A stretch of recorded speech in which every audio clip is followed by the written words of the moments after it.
Hussaini M Kachia. Baba ina yini, ga kuɗi na akai mini, yarinyar ta mini kar ai aikin da na sani baba.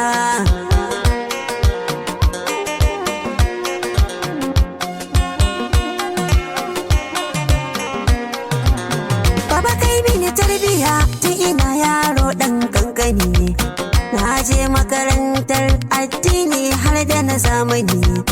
Yanzu na gama wannan na kama sana'ar zamani. Baba sai dai aure ya rage yanzu za kai mini.